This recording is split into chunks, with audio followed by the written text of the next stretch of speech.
اور ظالم کہلاؤ گے، کیونکہ کسی شے کے بے محل رکھنا ہی تو ظلم کہلاتا ہے۔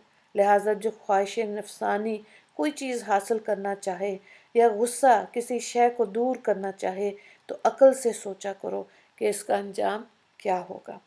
اگر انجام اچھا ہو تو عقل کو چاہیے کہ اس کام کے کرنے کی اس کو اجازت دے دے، اور اگر انجام برا دیکھے تو ہرگز اجازت نہ دے، بلکہ اپنے ماتحت غلاموں سے اس کو پکڑوائے۔ مثلاً نفس اگر بے جا خواہش کرتا ہے تو غصے کو اس پر حملہ کرنے کا حکم دے کہ اس بدخور نادام غلام کو زنجیر میں پکڑ لے، اور اگر غصہ بھڑکتا ہے، بے راہ چلنا چاہے تو شہوت کا اس پر حملہ کرائے کہ وہ اس کو ٹھنڈا کر دے اور اس کا خیال پورا نہ ہونے دے۔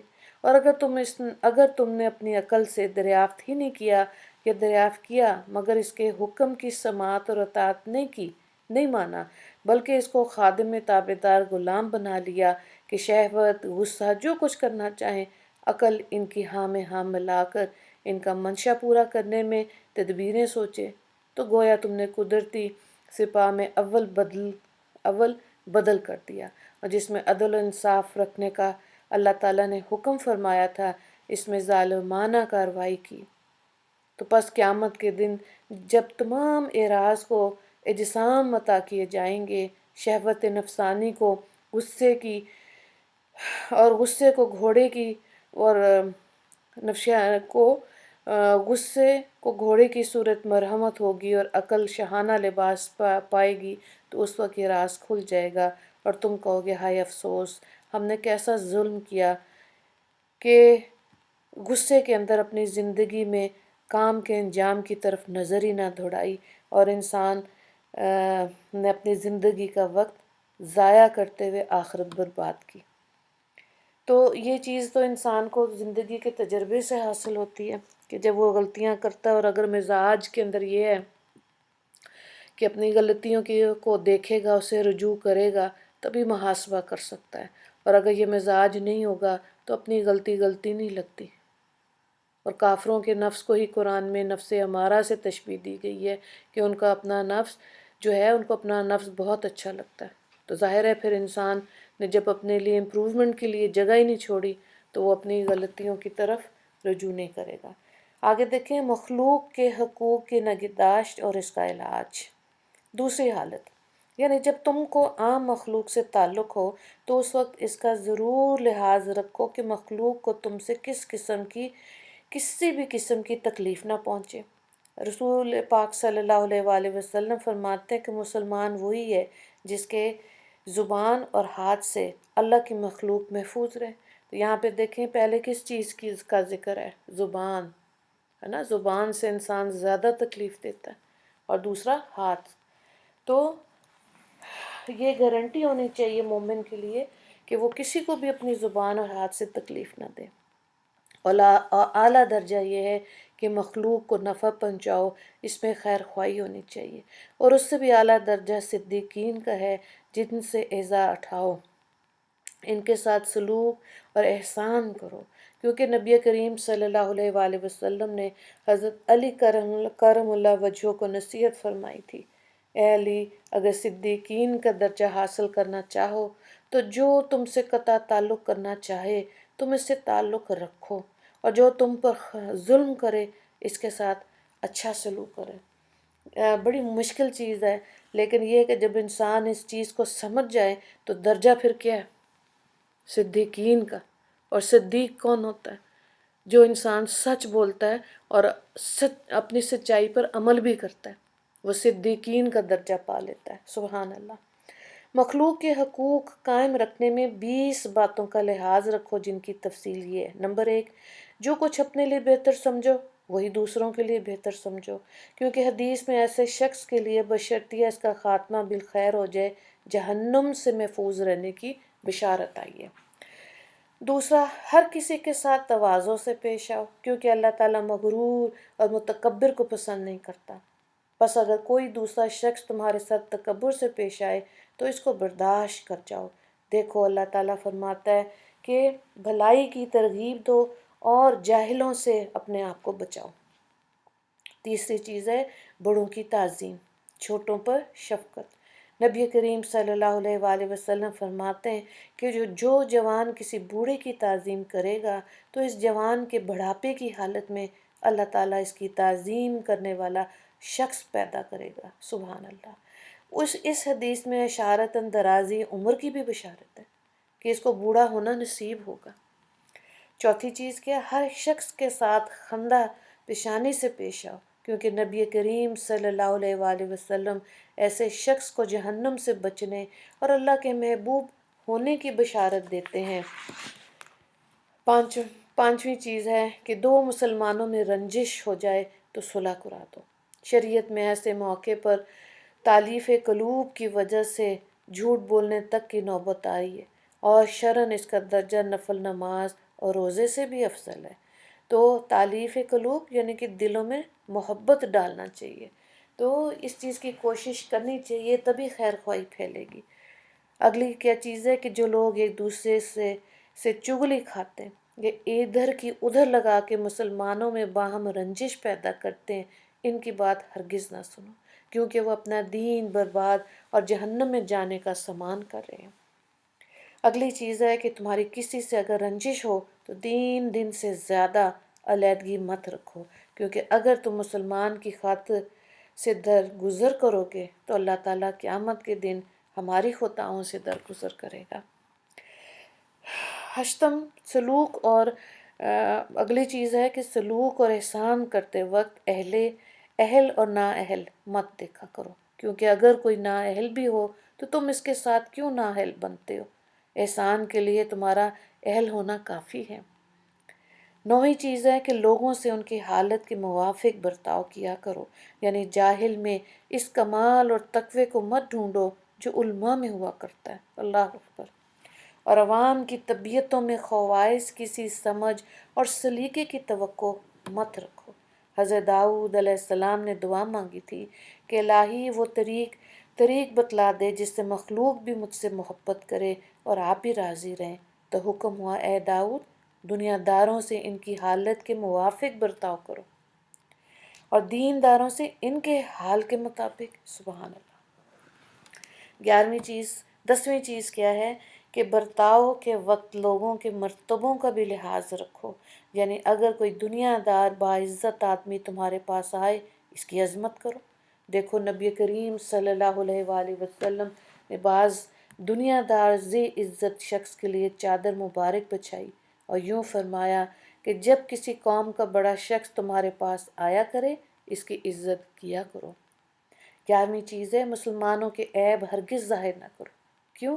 کیونکہ پردہ پوشی کرنے والے جنت میں جائیں گے۔ غیبت بھی نہ کرو اور کسی کی عیب کی ٹو بھی نہ لگاؤ۔ یاد رکھو اگر آج تم کسی مسلمان کی عیب جوئی کرو گے تو کل کو اللہ تعالیٰ تمہارے عیب ظاہر فرما کے رسوا کر دے گا، اور جس کو وہ رسوا کرے گا اس کو پھر امن نصیب نہیں ہوگا۔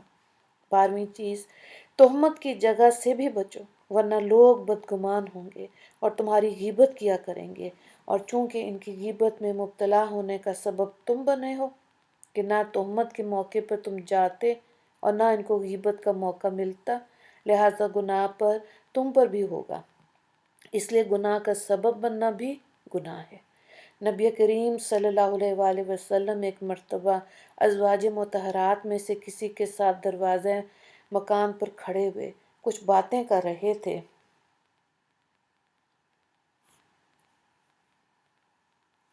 کسی شخص کا اس جانب گزر ہوا، چونکہ موقع تہمت کا تھا اس لیے آپ صلی اللہ علیہ وآلہ وسلم نے فوراً آواز دے کر اس شخص سے فرمایا اے شخص جس عورت سے میں باتیں کر رہا ہوں یہ میری بیوی صفیہ ہے۔ اس شخص نے عرض کیا یا رسول اللہ توبہ ہے، کہیں آپ کی جانب بھی بدگمانی ہو سکتی ہے؟ حضرت نے فرمایا تعجب ہی کیا ہے، شیطان تو بنی آدم کے رگ رگ میں سمایا ہوا ہے، یعنی شاید تمہارے دل میں یہ وسوسہ پیدا کرتا اور وہ تمہاری بربادی کا سبب بنتا، اس لیے مجھے اطلاع دینی ضروری تھی۔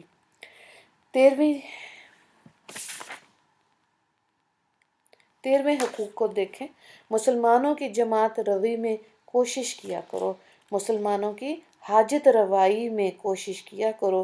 حدیث پاک میں آیا کہ نبی کریم صلی اللہ علیہ وآلہ وسلم اکثر کسی کو کچھ دینے دلانے میں تاخیر کرتے اور یوں ارشاد فرمایا کرتے تھے کہ میں صرف اس وجہ سے جلدی حکم نہیں دیتا کہ تم کو سفارش کا موقع مل جائے اور تم زبان سے کلمت الخیر نکال کر ثواب حاصل کر لو۔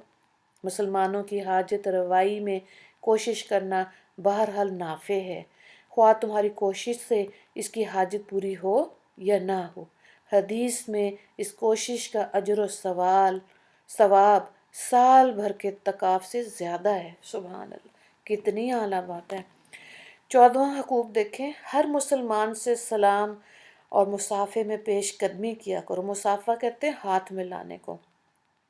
حدیث پاک میں آیا کہ جب دو مسلمان مصافحہ کرتے ہیں تو رحمت خداوندی کے 70 حصوں میں سے 69 حصے تو اس کو ملتے ہیں جس نے مصافحے میں ابتدا کی، اور ایک حصہ دوسرے کو۔ واہ، سبحان اللہ۔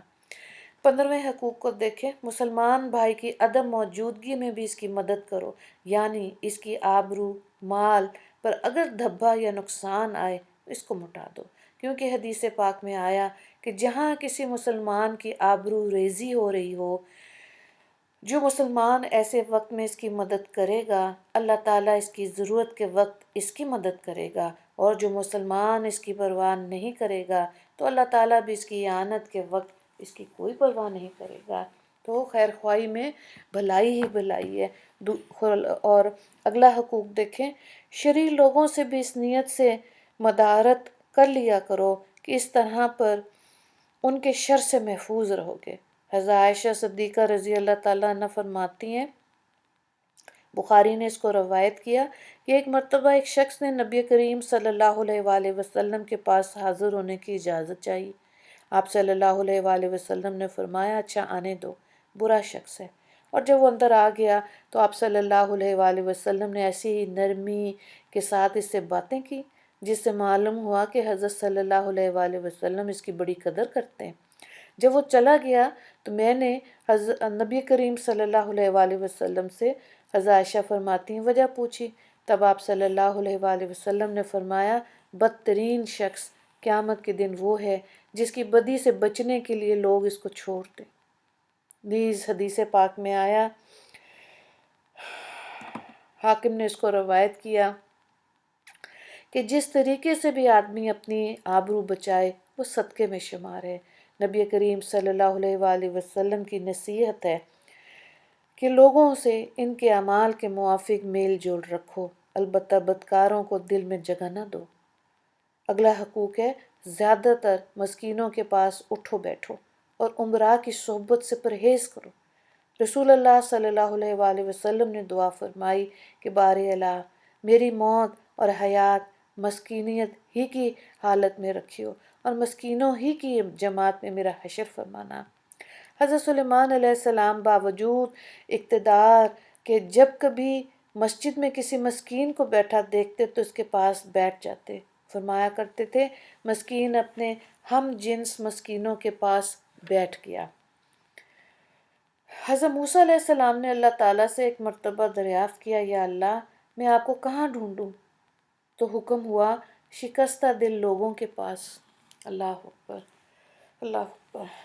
18ویں حقوق کو دیکھیں، حتی الامکان انہی کے پاس بیٹھو جن کو کچھ دینی فائدہ پہنچا سکو یا جن سے دین کا کچھ نفع حاصل کر سکو۔ بالکل، اس لیے جب بھی کبھی رشتہ داروں سے ملیں تب بھی نیت کر کے گھر سے نکلنا چاہیے کہ یا اللہ ہمارا یہ وقت بھی ضائع نہ ہو، یا ہم اچھی بات کہہ سکیں یا ہمیں اچھی بات سننے کی توفیق دینا۔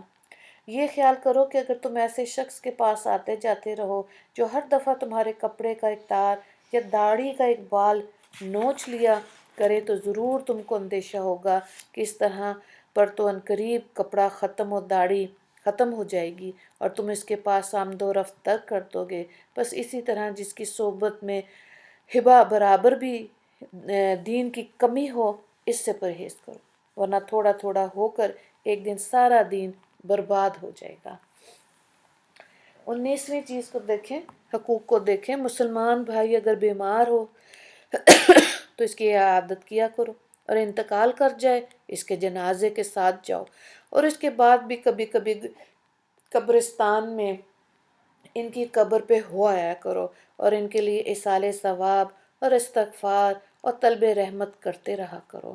یہ مردوں کے لیے خاص ہے، خواتین کو قبرستان میں نہیں، گھر میں ہی بیٹھ کے اصال ثواب اور استغفار کر سکتی ہیں۔ 20واں حقوق کیا ہے؟ اگر ان کو چھینک آئے تو یرحمک اللہ کہو، اور اگر وہ تم سے کسی بات میں مشورہ کریں تو نیک صلاح دیا کرو۔ اب یہاں پہ یہ 20 حقوق دیکھیں کہ جب یہ انسان ان پر عمل کرے گا اس کے اندر خیر خواہی آئے گی، اور نیت کوشش کرے، کیونکہ ابھی ہم نے دیکھا کہ کوشش جو ہے اللہ کے ہاں وہ معتبر ہے۔ آگے بھی تھوڑا سا دیکھتے ہیں متعلقین اور اقارب کے حقوق۔ خاص متعلقین سے برتاؤ میں نسبی، سہری، سہری یعنی کہ جن سے نکاح ہو سکتا ہے، رشتہ دار یعنی بیوی، بچے، ماں باپ اور ہمسایہ، غلام، نوکر چاکر، سب متعلقین میں داخل ہیں۔ نبی کریم صلی اللہ علیہ وآلہ وسلم فرماتے ہیں، طبرانی نے اس کو روایت کیا، صحیح حدیث ہے کہ قیامت کے دن سب سے پہلے جن کا مقدمہ پیش ہوگا وہ ہمسائے ہوں گے، لہٰذا پڑوس کے حقوق کا زیادہ خیال رکھنا چاہیے، کیونکہ ہمسائے کے پلے ہوئے کتے کے اگر پتھر بھی مارو گے تو ہمسائے کے ایذا رساں سمجھے جاؤ گے، یعنی کہ تکلیف دینے والے سمجھے جاؤ گے۔ ایک عورت نہایت پارسا تھی، نیک تھی، مگر اس کے پڑوسی اس سے ناراض رہتے تھے۔ نبی کریم صلی اللہ علیہ وآلہ وسلم نے اس کو جہنمی قرار دیا، اللہ تعالیٰ۔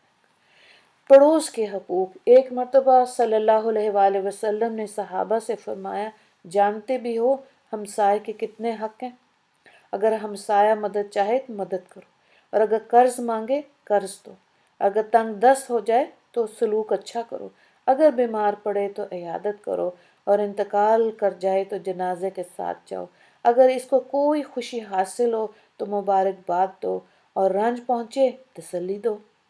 اس کی اجازت کے بغیر اپنا مکان اتنا اونچا نہ بناؤ کہ اس کی خاطر خواہ ہوا نہ پہنچ سکے۔ اگر کوئی پھل خرید کر لاؤ تو اس میں سے بقدر مناسب اس کو بھی دو، اور اگر نہ دے سکو تو چپکے سے گھر میں لے جاؤ تاکہ دیکھ کے اس کو حرص نہ ہو۔ اس کے بعد مناسب ہے کہ تمہارا بچہ بھی پھل لے کر باہر نہ نکلے، کیونکہ ہمسائے کے بچے کو حرص ہوگی تو اس کو رنج ہوگا۔ اسی طرح اگر ہانڈی چڑھے تو ایک چمچہ پڑوسی کو بھی پہنچاؤ۔ جانتے ہو کہ پڑوسی کا حق کس قدر ہے؟ بس یہ سمجھ لو کہ پڑوسی کے حق وہی پورا کر سکتا ہے جس پہ اللہ کا فضل ہوتا ہے۔ اسی طرح کتابوں میں روایت لکھی ہوئی ہے کہ ایک بزرگ تھے، اور جب وہ پھل کھاتے تھے تو چھلکے بھی بہت دور جا کے کہیں پھینکتے تھے کہ پڑوسیوں کو یہ ملال نہ آئے کہ انہوں نے آج پھل کھایا، کیونکہ اتنا ہی ہوتا تھا جتنے میں اپنے گھر والوں کی ضرورت پوری کر سکتے تھے۔ تو یہ دیکھیں عمل ایسا ہے جس سے ہم دوسروں کی دل آزاری کرنے سے بھی بچ سکتے ہیں۔ خیر خواہی میں انسان ایسے سیکھ کر عمل کر سکتا ہے۔ قرابت داری کے حقوق یعنی رشتہ داروں کے۔ قرابت داری کے حقوق کا بھی لحاظ رکھو، کیونکہ رحم کے معنی قرابت کے ہیں، رحمان سے مطابقت رکھتا ہے۔ اللہ تعالیٰ فرماتا ہے، بخاری مسلم نے اس کو روایت کیا ہے کہ جو شخص رحم سے میل رکھے گا اس سے میں میل رکھوں گا، اور جو اس سے قطع تعلق کرے گا میں اس سے قطع تعلق کروں گا۔ صلہ رحمی کرنے والے کی عمر میں برکت ہوتی ہے، جنت کی خوشبو جو 500 برس کی مسافت سے آتی ہے وہ قطع رحم کو ہرگز نہیں آئے گی۔ نبی کریم صلی اللہ علیہ وآلہ وسلم فرماتے ہیں کہ ماں باپ کی خدمت کرنا نماز، روزہ، حج، عمرہ اور جہاد فی سبیل اللہ سے بھی افضل ہے۔ اللہ اکبر۔ اور ماں کا حق باپ کی بنسبت 2 زیادہ ہے۔ حدیث میں حکم ہے جو کچھ دینا ہو ساری اولاد کو مساوی دو، برابر دو۔ خادم کے حقوق۔ غلاموں کے بارے میں رسول اللہ صلی اللہ علیہ وآلہ وسلم کا ارشاد ہے کہ ان کے متعلق اللہ سے ڈرو، اور جو کچھ خود کھاؤ ان کو بھی دو، جو تم پہنو ان کو بھی پہناؤ، تحمل سے زیادہ ان سے کام نہ لو، مطلب جتنا وہ کر سکتے ہیں اتنا ہی کام ان کی برداشت کے مطابق، اور یہ سمجھو کہ صاحب قدرت اللہ نے ان کو تمہارا غلام بنا دیا، اگر وہ چاہتا تو تم کو ان کا غلام بنا دیتا۔ اللہ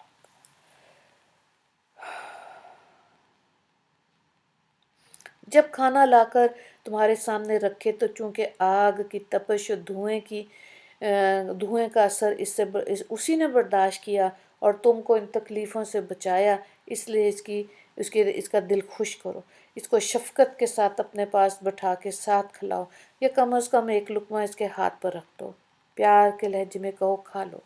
ایسا کرنے سے اس کا دل خوش ہوگا اور تمہاری عزت میں فرق نہیں آئے گا۔ واقعی اگر وہ کوئی خطا کر بیٹھے درگزر کرو اور اس کو غرور اور حقارت کی نظر سے مت دیکھو۔ ابو داؤد و ترمذی نے اس کو روایت کیا۔ پھر آ گیا بی بی کے حقوق۔ چونکہ غلام سے کئی حصے زیادہ ہیں، لہٰذا بی بی کی تمام ضرورتوں کو پورا کرو، حسن معاشرت، خوش کلامی سے برتاؤ کرو، کیونکہ بیویوں کی ساتھ نیک برتاؤ رکھنے والوں کے بڑے درجے ہیں۔ نبی کریم صلی اللہ علیہ وآلہ وسلم ازواج مطہرات کے ساتھ خوش طبعی، دلجوئی اور محبت اور نرمی کا برتاؤ فرماتے تھے۔ حدیثوں میں ہے حسن معاشرت کی بہت زیادہ تاکید آئی ہے۔ دینی دوست بنانے کی فضیلت۔ انہیں دینی دوست بنانے اور حب فی اللہ کی درجے، یعنی کہ اللہ کی خاطر دوستی رکھنا، اللہ کی خاطر کسی سے محبت رکھنا۔ انہی اصولوں میں سے ایک اصل یہ بھی ہے کہ اپنے لیے کچھ دینی دوست تجویز کر لو جن سے محض اللہ ہی کے واسطے محبت ہو۔ قیامت کے دن اللہ تعالیٰ آواز دے گا۔ مسلم نے اس کو روایت کیا، کہاں ہیں وہ جو خاص میرے واسطے محبت باہم رکھتے تھے، آج جب کہ میرے سائے کے سوا کوئی سایہ نہیں، میں ان کو اپنے سائے میں لے لوں گا۔ سبحان اللہ۔ دوسری حدیث کو نسائی نے روایت کیا، عرش کے گرد نور کے ممبر ہیں جن پر ایک جماعت بیٹھے گی جن کے لباس اور چہرے سراپے نور ہوں گے، اور وہ لوگ نہ نبی ہیں نہ شہید مگر انبیاء اور شہداء ان کی حالت پر رشک کریں گے۔ صحابہ رضی اللہ تعالیٰ عنہم نے عرض کیا، یا رسول اللہ وہ کون لوگ ہوں گے؟ تو آپ صلی اللہ علیہ وآلہ وسلم نے فرمایا، اللہ کے مخلص بندے جو محض اللہ کے واسطے محبت کرتے ہیں، اللہ کے واسطے ایک دوسرے کے پاس اٹھتے بیٹھتے ہیں اور آتے جاتے ہیں۔ یاد رکھو ایمان کے بعد اللہ کے واسطے محبت کا مرتبہ ہے اور اس میں 2 درجے ہیں۔ پہلا درجہ یہ کہ تم کسی شخص سے اس بنا پہ محبت کرتے ہو کہ دنیا میں تم کو اس کے ذریعے سے ایسی چیز حاصل ہو جو آخرت میں مفید ہو۔ مثلا شاگرد کو اپنے استاد کے ساتھ علم دین حاصل کرنے کے سبب سے محبت ہو، اور راہ طریقت پر چلنے والوں کو اپنے شیخ سے عقیدت ہو، بلکہ استاد کو اپنے شاگردوں کے ساتھ جو محبت ہوتی ہے وہ بھی اسی بنا پر ہوتی ہے کہ دین کا سلسلہ اس کی وجہ سے مدتوں تک منسوب رہتا ہے اور آخرت میں صدقہ جاریہ کا اجر ملے گا۔ اسی طرح اپنے خادم اور محسن کے ساتھ اسی نیت سے محبت ہوتی ہے کہ ان کی خدمت اور احسان کی وجہ سے فارغ البالی حاصل ہوتی ہے، اطمینان کے ساتھ عبادت کا وقت نصیب ہوتا ہے۔ بس یہ سب اللہ ہی کے واسطے محبت ہے، کیونکہ کوئی دنیاوی غرض اس محبت سے مقصود نہیں ہوتی، مگر پھر بھی چونکہ خاص اللہ کی ذات مطلوب نہیں، اس لیے اعلیٰ درجہ یہ ہے کہ کسی اللہ کے پیارے اور نیک بندے سے بغیر کسی دینی غرض کے صرف اس وجہ سے محبت ہو کہ یہ شخص اپنے محبوب یعنی اللہ تعالیٰ کا محبوب ہے۔ چونکہ معشوق کے پھر اللہ کی محبت بندوں کے ساتھ اپنے نفس کا سا برتاؤ ہونے لگتا ہے، بلکہ اپنے نفس پر بھی ان کو ترجیح ہوتی ہے۔ بس جتنا بھی علاقہ مضبوط ہوگا اسی قدر کمال میں ترقی ہوگی۔ مطلب یہ کہ جتنا انسان کے اندر اخلاص ہوگا اتنا ہی وہ نوازا جائے گا۔ اگر یہ سارے کام وہ دکھاوے میں اپنی شہرت کے لیے کرے گا، اپنی واہ واہ سننے کے لیے، تو یہ اطمینانی قلب اور یہ درجے اور یہ سکون اس انسان کو پھر حاصل نہیں ہوتا۔ بغض فی اللہ، ایسا ہی بغض کا حال ہے۔ جیسے ابھی ہم نے محبت کو دیکھا، دوسرا چیز کیا ہے؟ بغض، یعنی کہ اللہ تعالیٰ کے نافرمان بندوں سے عداوت ہونی چاہیے۔ جن کو یہ درجہ نصیب ہوتا ہے ان کی حالت یہ ہوتی ہے کہ اللہ کے نافرمان بندوں کے ساتھ اٹھنا بیٹھنا، ان سے بات کرنا تک چھوڑ دیتے ہیں، اور ان کی صورت نظر آتی ہے تو آنکھیں بند کر لیتے ہیں۔ نبی کریم صلی اللہ علیہ وآلہ وسلم نے دعا مانگی، اے اللہ کسی فاسق شخص کا مجھ پر احسان نہ کرائیو کہ اس کے احسان کی وجہ سے میرے دل میں اس کی محبت آ جائے۔ اللہ اکبر۔